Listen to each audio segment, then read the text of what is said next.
Oi, gente, estamos aqui no nosso podcast e eu estou com uma super convidada. Estou muito feliz em recebê-la novamente nesse formato. Estou com a vereadora Priscila Costa. Seja bem-vinda. Muito obrigada, Laura. É sempre uma alegria estar aqui na Casa Amarela e ainda mais em um momento tão especial que é a Conferência Global. Então, estou muito animada.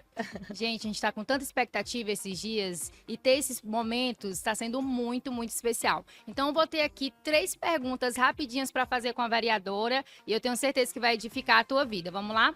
A primeira pergunta é, vereadora, o que você acredita que a população mais precisa aprender sobre participação política? Porque às vezes a gente acha assim, política é tão distante, né?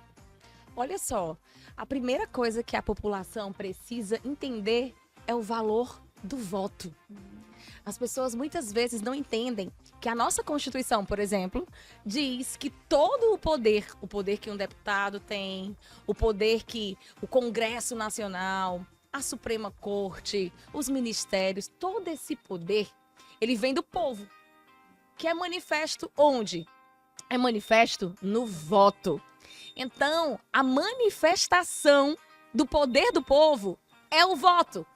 Então, muitas vezes as pessoas vendem o voto ou negligenciam o voto.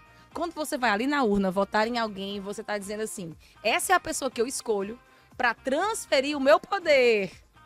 E o poder dessa pessoa que vai chegar lá como deputado é o poder para falar, poder para denunciar, para fiscalizar e para decidir. Mas esse poder é meu. Eu estou transferindo agora através do voto. Então, quando a gente desperta para isso, a gente vota diferente.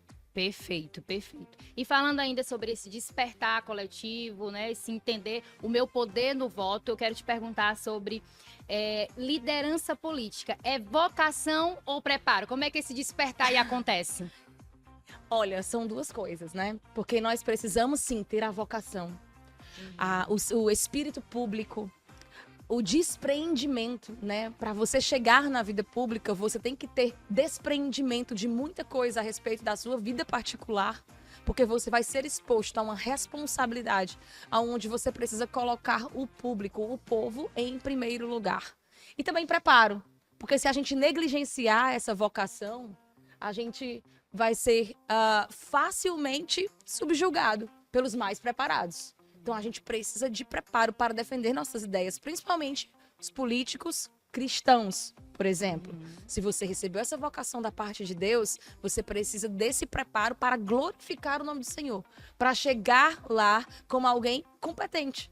Hoje a gente falou sobre Daniel no palácio. Sim. Você vê que há um momento em que o Nabucodonosor, ali no Palácio da Babilônia, ele encontra com Daniel, Sadraque, Mesaque e Abednego, e ele diz que aqueles 4 eram os mais inteligentes, como se fossem os mais preparados. E aquilo glorifica o nome do Senhor.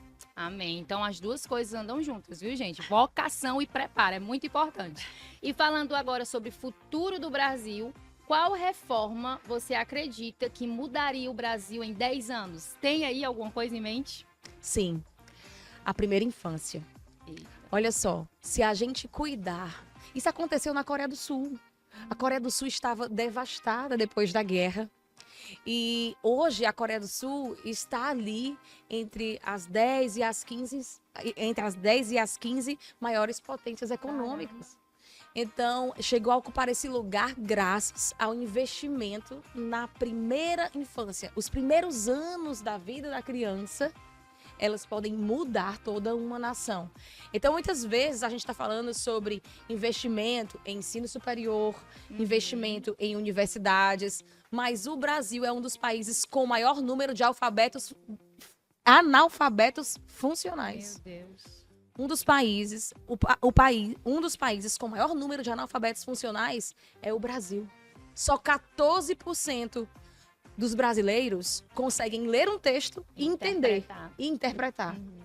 Hoje, quase a metade das crianças, hoje quase a metade dos nossos alunos saem da escola sem o aprendizado adequado em português e matemática.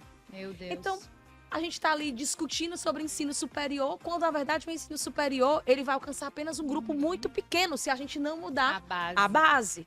Então, o investimento na primeira infância, ele é poderoso. E a Bíblia fala disso. Porque a Bíblia diz que o sucesso do evangelho também está na infância.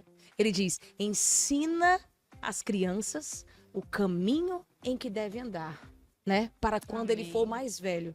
Assim, tá? Quando ele chegar na fase adulta, não se desviará dele.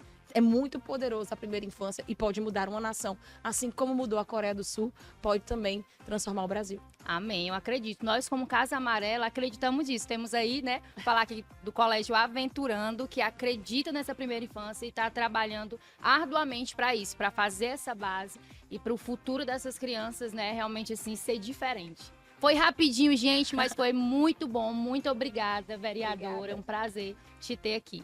Deus te abençoe, Laura. Deus abençoe todos da Casa Amarela. Tchau, tchau, gente. Esse foi o nosso podcast.